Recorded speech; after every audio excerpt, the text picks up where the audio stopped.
estarmos juntos para falar sobre essa doutrina que nos consola, que abre nossas mentes, nossos corações. E vamos juntos nesta reflexão que está lá no Evangelho segundo o Espiritismo.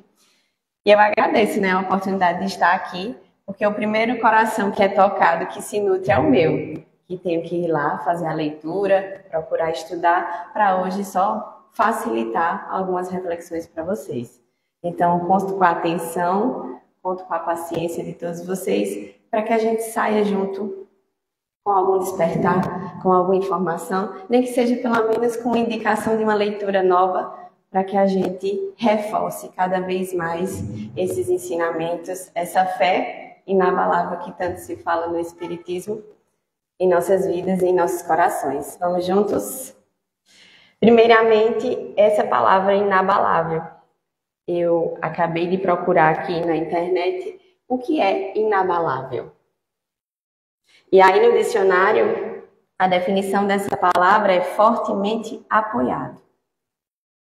Firme, fixo, rocha, é um exemplo que tem aqui. Profundamente arraigado, enraizado, no sentido figurado.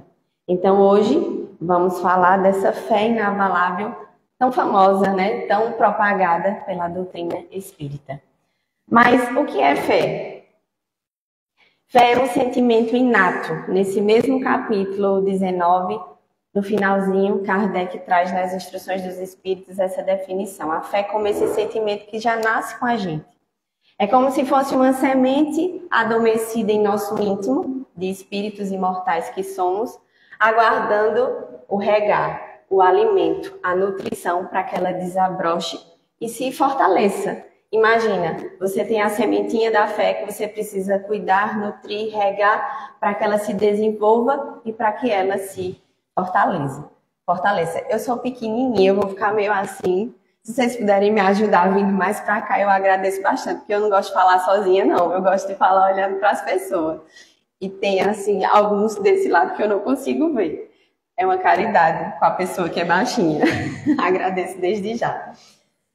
Então, a fé, mais do que acreditar, é confiar. Mais do que acreditar é confiar. Obrigada.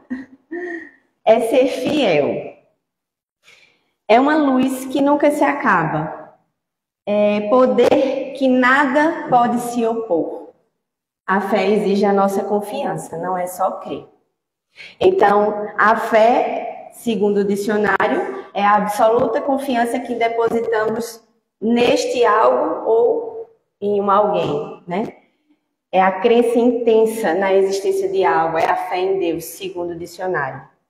E no capítulo 19 do Evangelho também tem uma parte que caracteriza a fé, que fala sobre a fé mais especificamente no começo, que diz que quando ela é forte, fornece a perseverança, a energia e os recursos necessários para vencer os obstáculos, sejam eles pequenos ou grandes.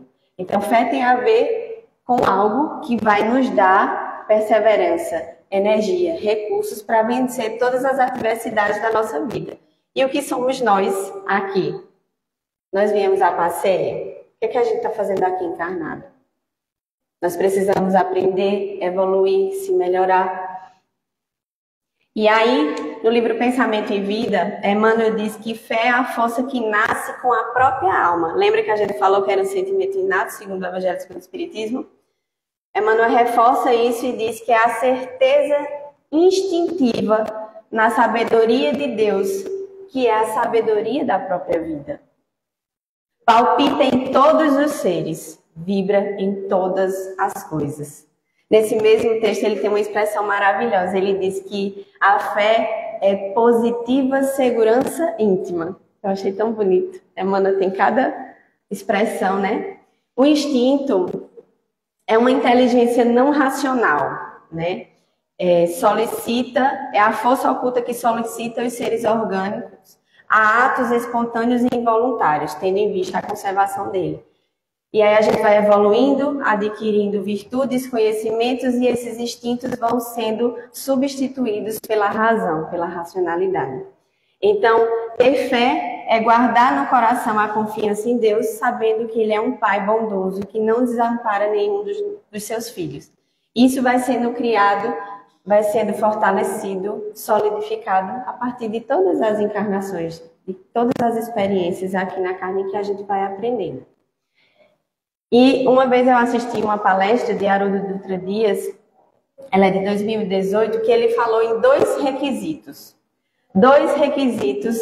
que a fé exige, pelo menos dois. E eu achei bem interessante e trouxe aqui para vocês. Ele disse que o primeiro requisito é que a fé exige uma relação anterior.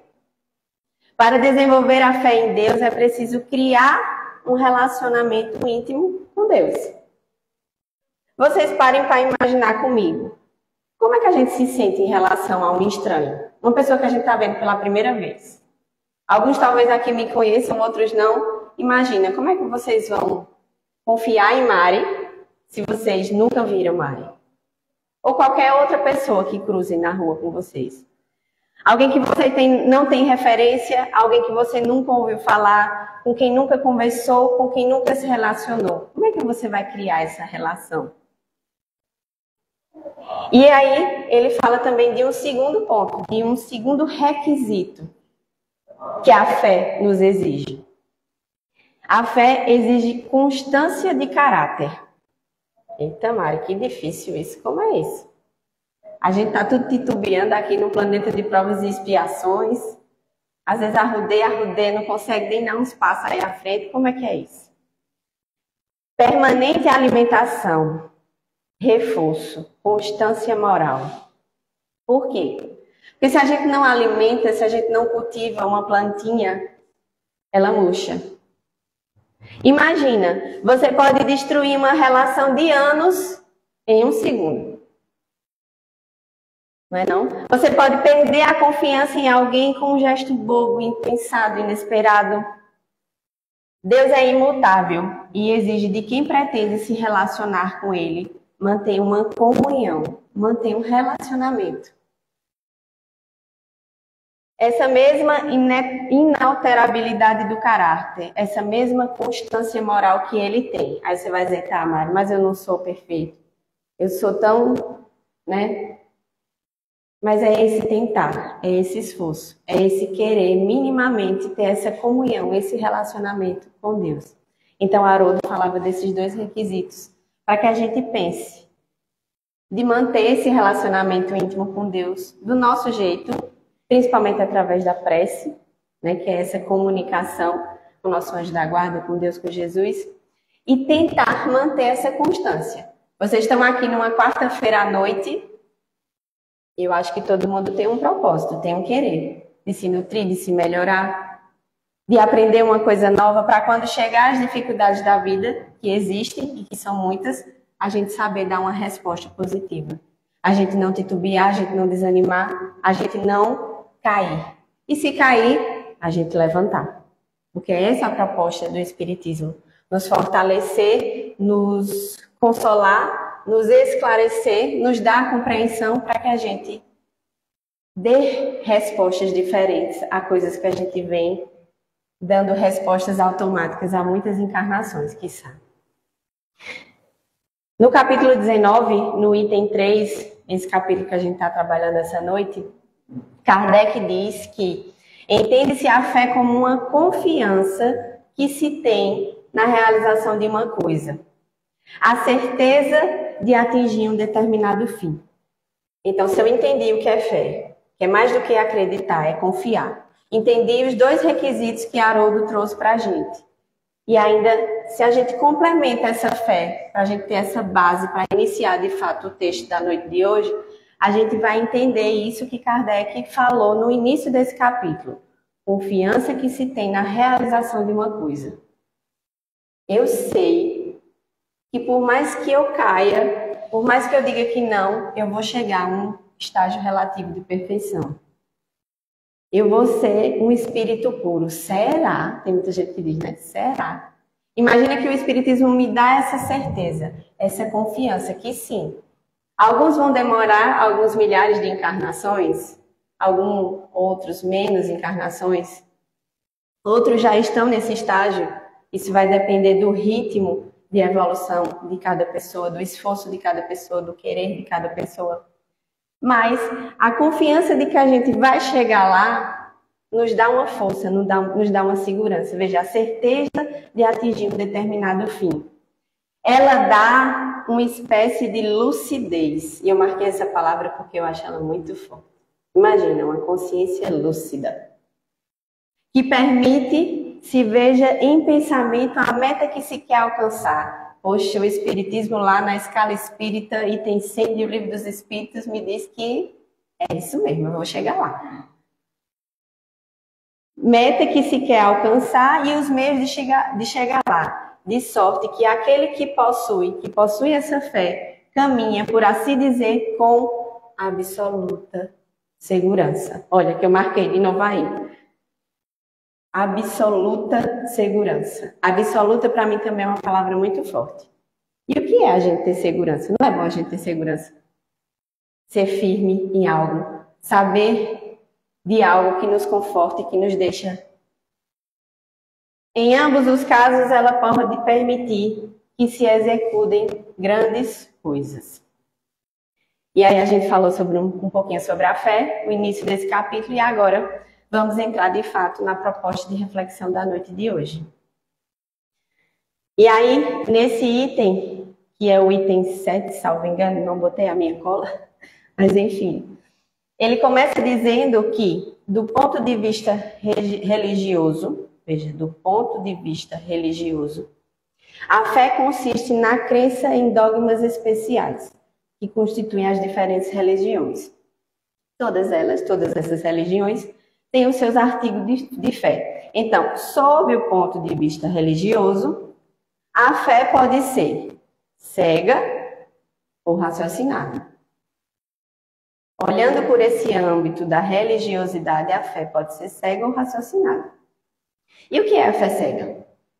A fé cega nada examina, aceitando sem controle o falso e o verdadeiro, ou seja, acredita nos dogmas ou em rituais da sua religião sem questionar. Levada ao excesso, produz o fanatismo. Quando a fé está baseada no erro, cedo ou tarde, essa fé cega ela vai desmoronar. Então, ela não examina nada. Sabe aquela história, eu me lembro que, não, porque Divaldo disse, porque Mariana disse, porque Chico disse, porque alguém disse, aqui no Bezerro ou em qualquer lugar, a gente assina embaixo. Será que é assim? Alguém disse alguma coisa, fez sentido para mim, me despertou alguma coisa? Vamos entender melhor aquilo? Fulano falou isso, eu acho que está certo, eu acho que está errado, e eu vou examinar, avaliar aquilo, sabe? Tem muitas crendices, tem muitas coisas, tal coisa é bom para isso, tal coisa é bom para aquilo, e tudo que a gente escuta a gente faz.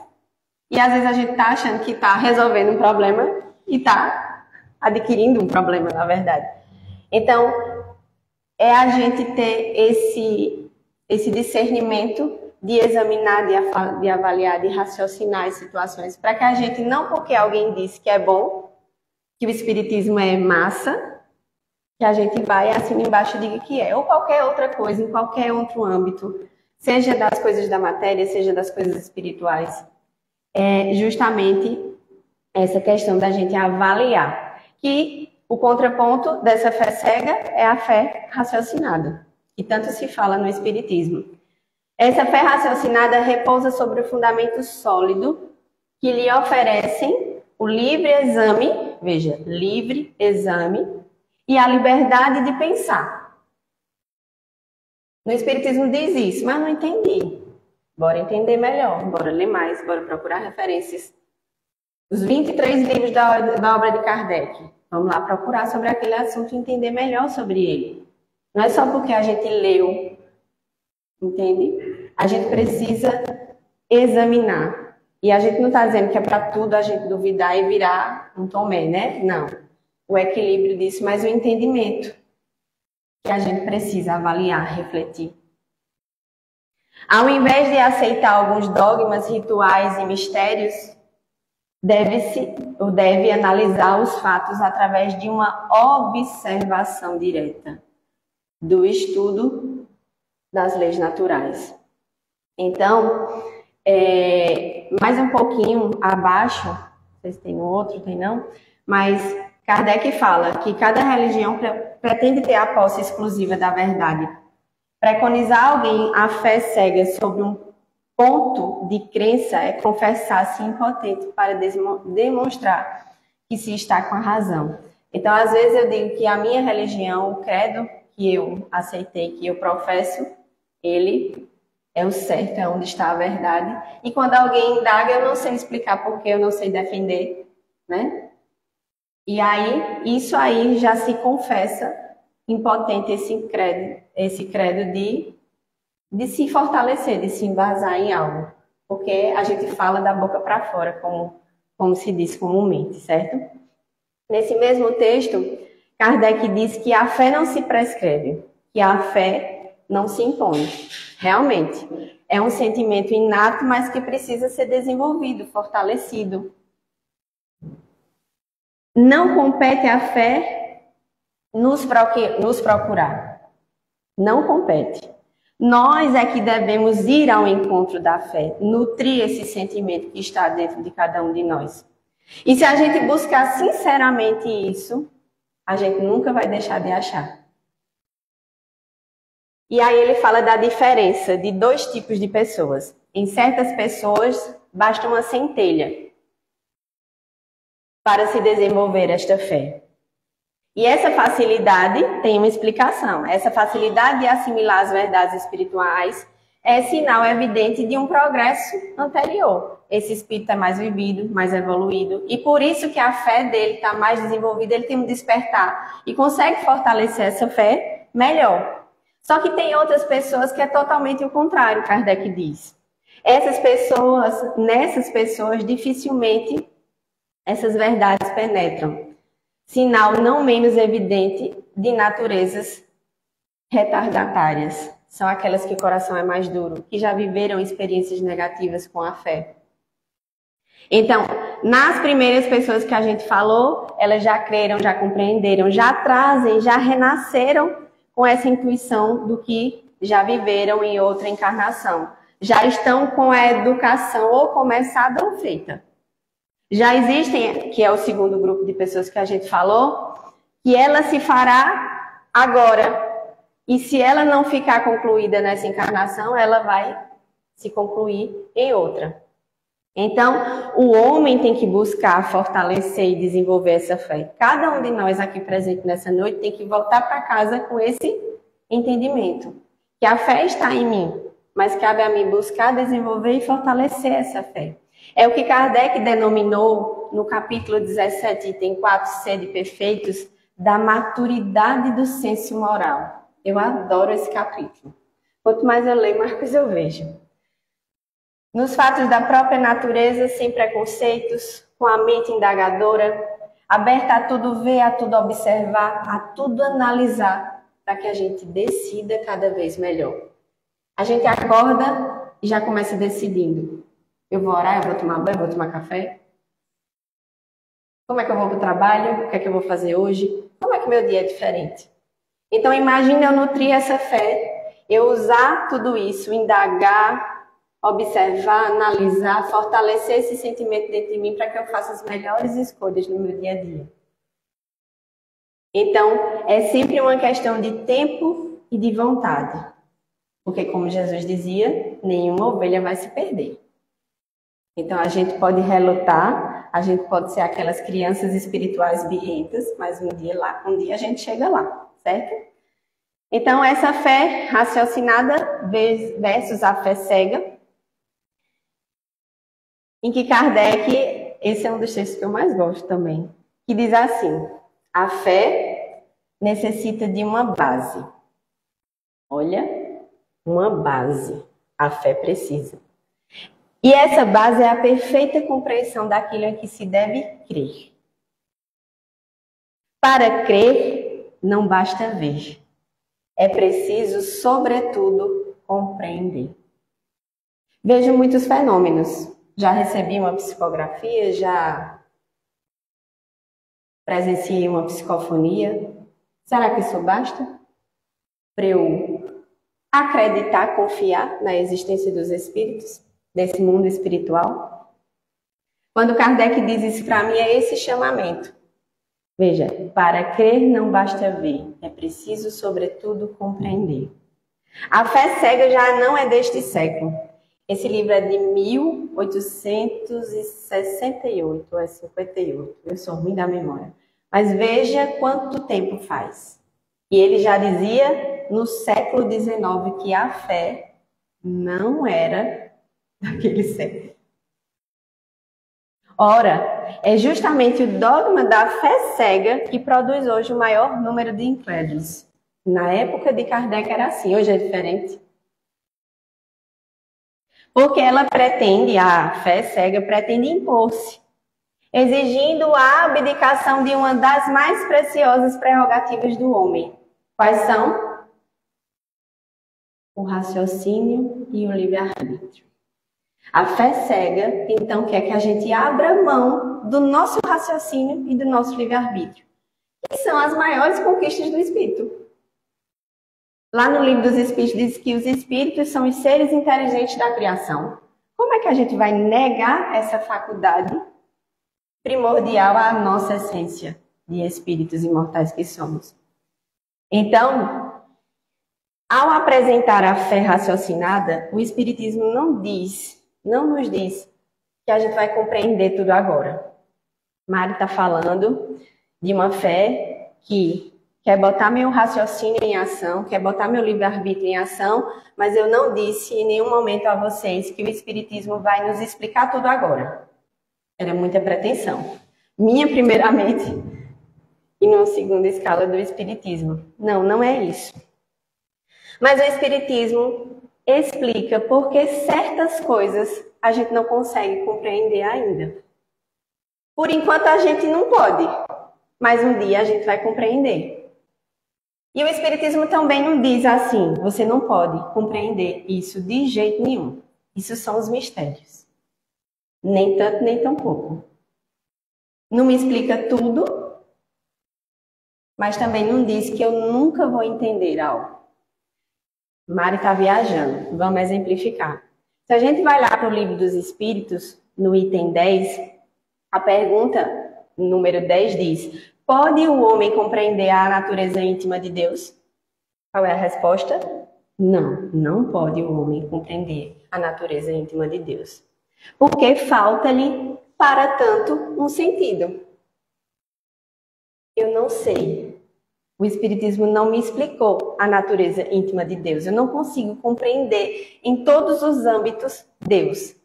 Essa força maior que me criou e que me sustenta. Mas ele me dá uma explicação, que é por conta do meu grau evolutivo. É a pergunta número 11, né? Quando o espírito não estiver mais obscurecido pela matéria e pela sua evolução, pela sua perfeição, quando a gente se aproximar mais de Deus, então a gente vai ver Deus e a gente vai compreender Deus. Vocês entendem qual é a diferença? Não vai me explicar tudo, mas também não vai deixar eu às cegas. Então, tudo poderá entender, seria presunção. Mas o Espiritismo vem e diz assim: Mari, você pode já compreender muitas coisas. E outras tantas você não pode. Só o tempo e a sua evolução fará você compreender. E isso é tão confortador. Traz tanta paz. Porque não é algo proibitivo e também não é algo que a gente entenda que vai ser inacessível para sempre. E a gente vai buscar no Espiritismo as formas de acessar Deus. Porque a gente só pode sentir e adivinhar Deus. Olha. Só que quantos de nós hoje dá valor aos sentimentos? Às coisas de dentro? Entende? Então, a fé cega propõe a gente deixar de lado essas duas faculdades. E aí, a gente precisa entender que não é bem assim. Que a fé raciocinada, a que se apoia nos fatos, na lógica, não deixa nenhuma obscuridade. E é essa que a gente deve buscar. Os fatos são as coisas concretas, é o que estou vendo, é o conhecido. E a lógica é esse convite ao raciocínio, à dedução, à inferência. A criatura acredita, todos nós acreditamos porque nós temos a certeza. E a gente tem a certeza porque a gente compreendeu. Eis porque essa fé inabalável não se dobra, não cai, não titubeia. Não é aquela fé. Porque ela pode encarar a razão face a face em todas as épocas da humanidade. O Espiritismo conduz a esse resultado, a essa fé inabalável. Razão pela qual triunfa da incredulidade sempre que não encontra oposição sistemática e interessada. Porque quando o cara quer fazer raiva, ele faz. Quando ele não quer entender algo que é entendível, ele não vai entender. Então vão vir vários contraditores, achando que esse ou aquele conceito não é o certo. E até ele se abrir para tentar verificar a possibilidade daquele conceito ser concreto, ele vai estar lá, bater o martelo e achar que ele vai estar sempre certo. Mas esse é um outro tema. Então eu fiz esse esquemazinho para a gente lembrar. Eu acredito porque eu tenho certeza. Lembra que a gente falou que a fé, logo no início, na definição, era mais do que acreditar, era confiar? Então, eu acredito porque eu tenho a certeza. E eu tenho a certeza porque eu compreendi. E isso resulta na fé inabalável. É quando eu vou poder dizer, eu creio, mas não. Eu vou poder dizer, eu sei.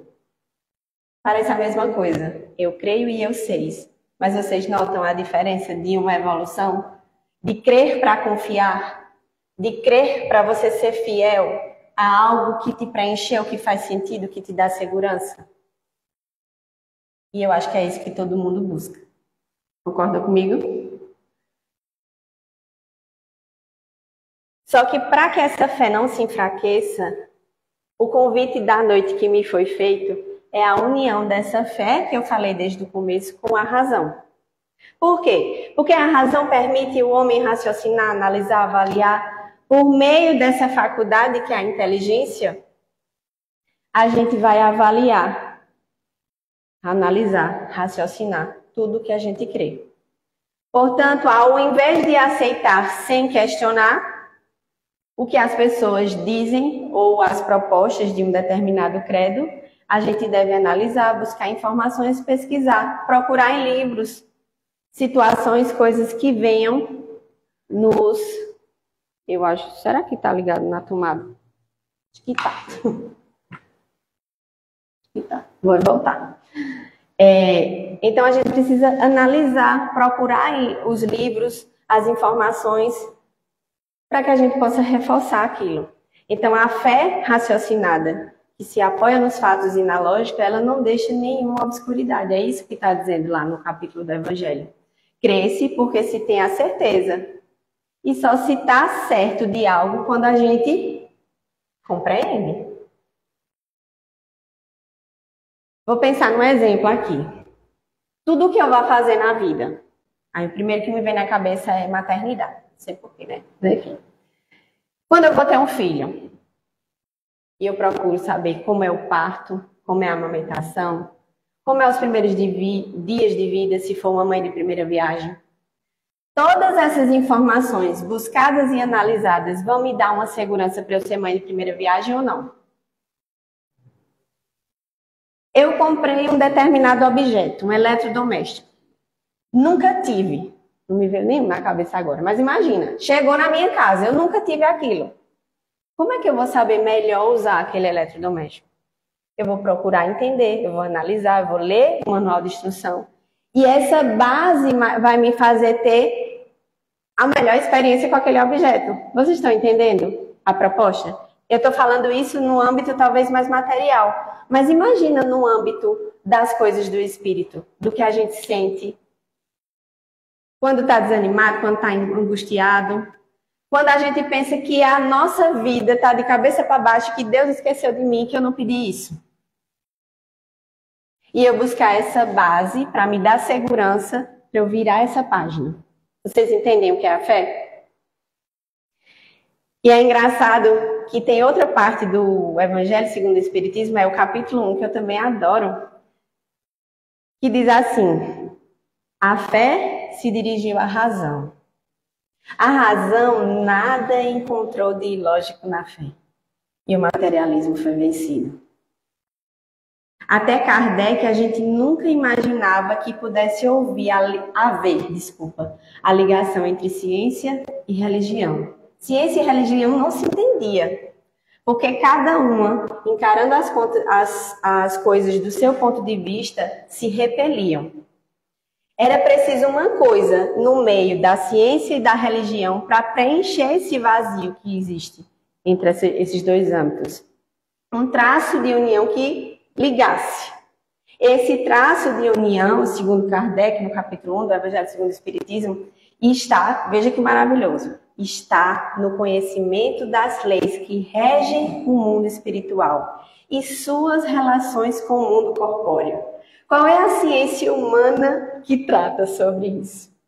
Sobre o conhecimento das leis que regem o mundo espiritual e suas relações com o mundo corpóreo. Leis tão imutáveis quanto as que regem os movimentos dos astros e a existência dos seres. É a doutrina espírita. No livro Que é o Espiritismo também tem essa definição maravilhosa que diz que a doutrina espírita nos oferece uma crença que se apoia na razão. Crença que se apoia na razão. Prova como isso? Aí eu coloquei até como itens aí para vocês. Por que é uma ciência? E aí ele como que exemplifica Kardec nesse livro Que é o Espiritismo. Porque ela prova o futuro por fatos evidentes. Porque ela diz em termos claros que não nos deixam dúvidas o que o Cristo antes dizia por parábolas. Porque o Espiritismo explica as verdades desconhecidas ou falsamente interpretadas e inicia o homem nos mistérios da vida futura. O Espiritismo prova a possibilidade dos espíritos, dos mortos, se comunicarem com os vivos. Na verdade, ele diz que nós somos espíritos, que não morremos, e prova essa interação entre os desencarnados com encarnados. Enfim, o Espiritismo vem estabelecer entre os homens o reino da caridade e da solidariedade, anunciado pelo Cristo, embasado pela razão. E na Revista Espírita de 67, Kardec diz assim: quando se raciocina sua crença, quando eu creio numa coisa que busco a certeza, a compreensão, crer-se mais facilmente, porque se compreende. Em outras palavras, dizendo a mesma coisa, para a gente reforçar isso em nós. O nosso movimento, o nosso esforço de fortalecer essa fé, essa relação íntima com Deus, essa constância, entendem? E Kardec é um grande exemplo dessa fé raciocinada. Por quê? Porque quando aconteceu as manifestações das mesas girantes, lá em 1854, ele não negou a princípio, mas ele observou para crer. Ele questionou os próprios espíritos, analisou as respostas que vinham do mundo espiritual. E pela razão e pela fé, constatou que o espírito sobrevive à morte do corpo. E ele constatou também a existência do mundo espiritual. Ele é a nossa maior exemplificação dessa razão atrelada à fé. Então, é esse exercício da lógica, do raciocínio, do método, da ciência que Kardec nos trouxe. E ele se baseava, como discípulo de Pestalozzi, na pedagogia, na proposta dele, do simples para o complexo, do conhecido para o desconhecido, do concreto para o abstrato, do particular para o geral. Kardec não conhecia os fenômenos. Começou com as batidas. Imagina para receber uma comunicação. Se tivesse letra Z, letra R, letra O, até chegar e se formar uma frase. E depois ele foi aperfeiçoando, foi entendendo saindo do concreto para o abstrato, do particular para o geral, entende? Do desconhecido para do conhecido para o desconhecido. Depois vinha a cestinha, o lápis, até a pessoa psicografar ou dar a psicofonia, e vinha todos os conhecimentos que ele tão bem organizou, tão bem entendeu os princípios e trouxe as 23 obras da codificação. E aí, na questão 802 da Lei do Progresso, do Livro dos Espíritos, Kardec questiona: visto que o Espiritismo deve marcar um progresso na humanidade, veio para que a humanidade progredisse, por que os Espíritos não apressam esse progresso? Então, ajudem aí, por meio de manifestações tão generalizadas e evidentes que pudessem convencer os mais incrédulos. Vários fenômenos, psicofonia, psicografia, e aí todo mundo vai crer. Sei lá, fazer uma transmissão aí de uma materialização. Será que isso ia resolver? Aí a resposta dos Espíritos: desejarias milagres, mas Deus não os semeia em abundância diante dos vossos passos, embora haja homens que os reneguem. Tem homem que nem acredita em Deus, mas Deus poderia fazer isso. Só que aí vem a questão que os Espíritos fazem para nós nessa resposta. Porventura, o próprio Cristo conseguiu convencer os seus contemporâneos com os prodígios que ele mesmo realizou? Todo mundo se convenceu com as curas, com os prodígios que Jesus fazia? Não vedes hoje alguns homens que negam os fatos mais evidentes que se passam sobre os seus olhos? Não há os que dizem que não acreditariam, mesmo que vissem. Não, mesmo que eu visse um espírito, eu não acreditaria. Aí eles dizem: não é por meio de prodígios que Deus quer conduzir os homens. E a frase maravilhosa: em sua bondade, Deus lhes quer deixar o mérito de se convencerem pela razão. Cada um vai trilhar o seu caminho, vai ter o seu esforço. Entende? No livro dos médiuns, no item 31, também tem uma parte que é muito interessante. Eu coloquei o item 31, mas o item que antecede, o 29, também é muito interessante, porque diz assim: os meios de convicção variam extremamente conforme os indivíduos. O que convence a uns, nada produz em outros. Este se convenceu observando algumas manifestações materiais, aquele por meio de comunicações inteligentes, a maior parte deles pelo raciocínio. Ele dá 3 tipos de pessoas que passaram a acreditar nos princípios espíritas. Mas ele diz que a maior parte se convenceu pelo raciocínio. Diz mais, podemos até dizer que para a maioria dos que não se preparam pelo raciocínio, os que não são tocados por essa compreensão, por essa razão, os fenômenos materiais têm pouco peso. Podia materializar um espírito, podia dar uma psicofonia, uma psicografia, que nada ia servir se eles não tivessem o entendimento daquele fenômeno. Quanto mais extraordinários são esses fenômenos, quanto mais se afastam das leis conhecidas daquela pessoa, daquele incrédulo, tanto maior é a oposição que encontram. E isso tem uma razão simples. É que todos nós somos levados a naturalmente duvidar de um fato que a gente não tem sanção racional, que a gente não validou racionalmente aquilo. Vocês estão entendendo?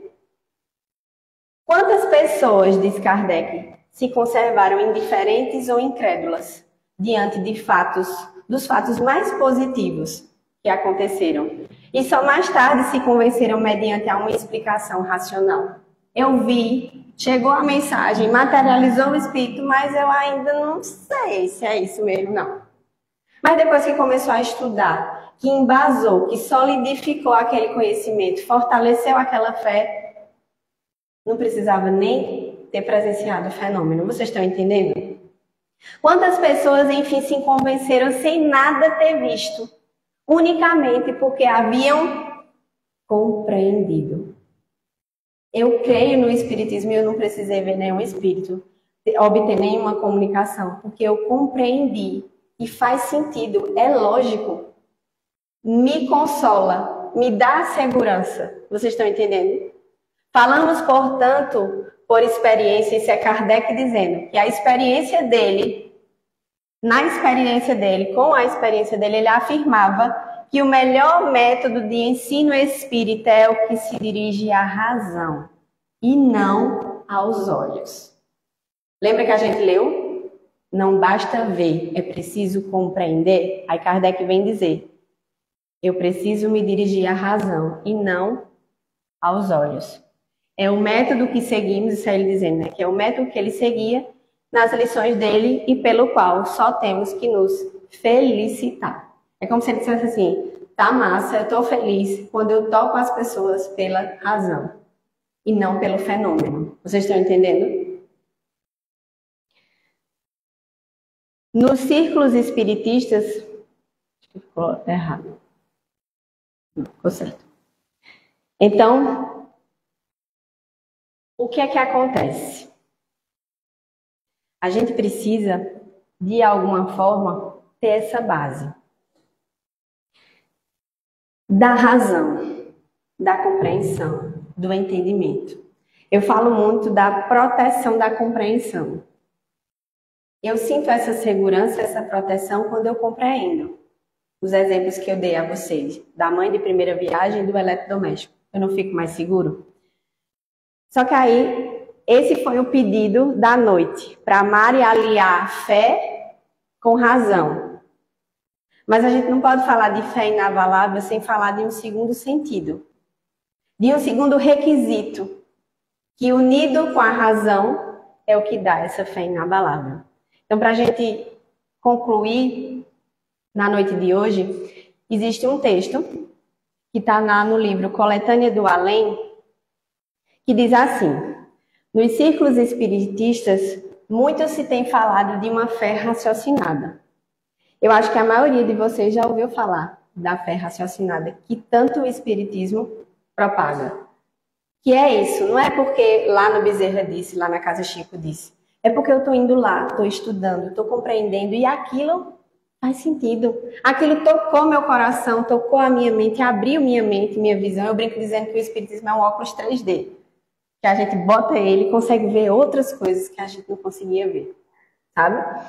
Então, muito se fala nessa fé raciocinada, mas Emmanuel diz que poucas vezes se fala de uma razão iluminada.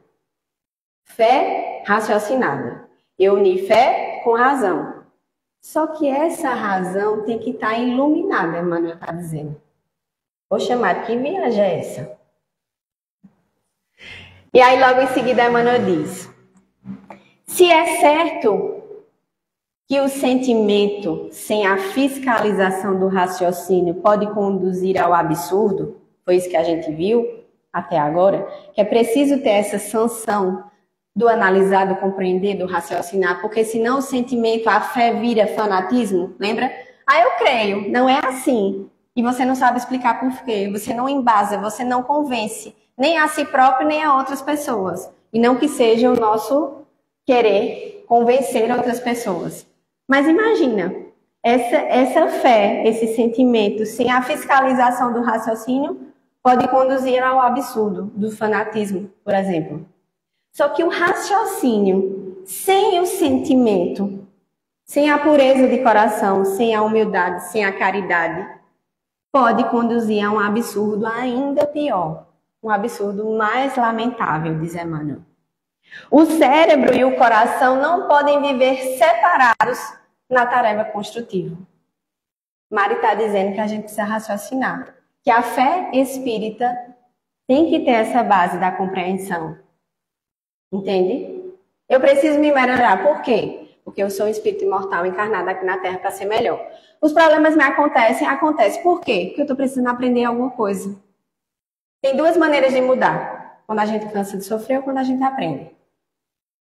Então, tem umas respostas, tem uma compreensão, tem uma base da razão, do raciocínio, ok? Mas o cérebro e o coração, se eles viverem separados nessa tarefa construtiva de cada um de nós para sermos espíritos puros que seremos um dia, vai dar problema.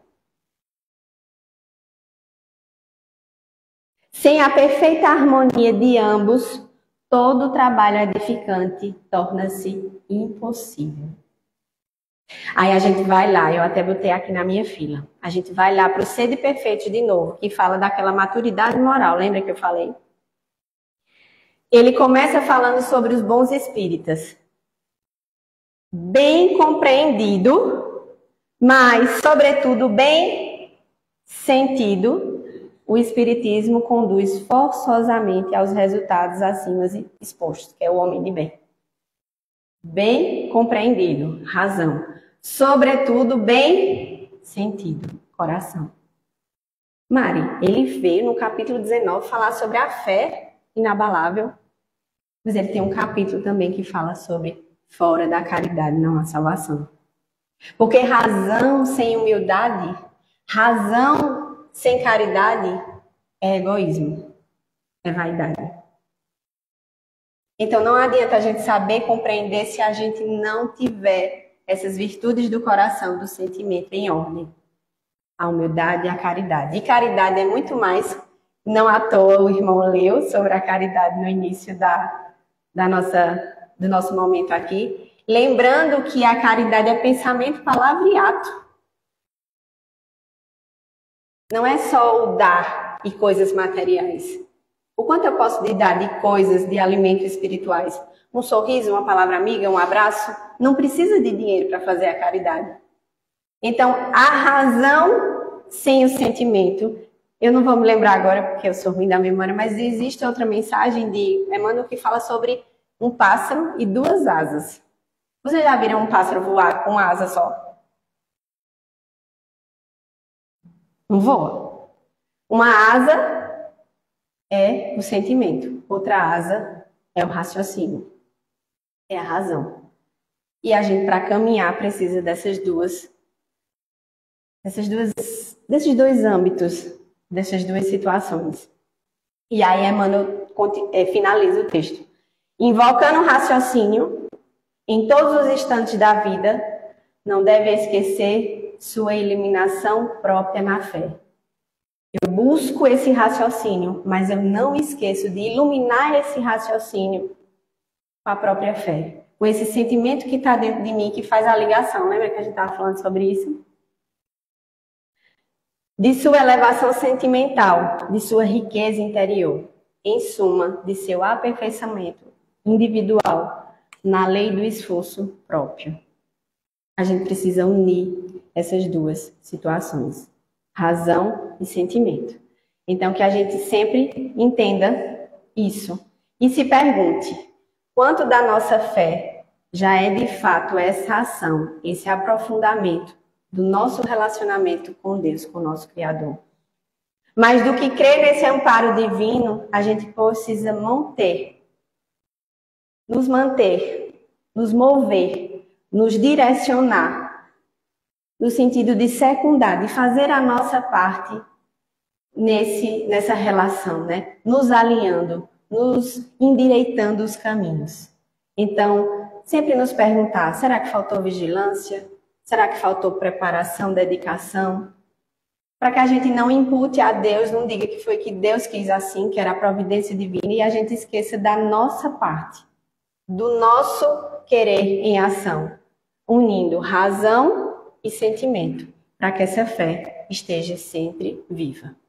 Então é isso, meus irmãos. Eu agradeço a atenção de vocês, a oportunidade de ler, de estudar sobre esse assunto, que me faz bem e espero que de alguma maneira tenha contribuído de um despertar, de uma leitura, de tudo que a gente trouxe para aqui em casa, vocês possam talvez ler um pouquinho mais, se aprofundar um pouquinho mais e regar essa sementinha que é a fé que está presente em todos nós. Gratidão pela escuta, pela oportunidade, muita paz a todos nós.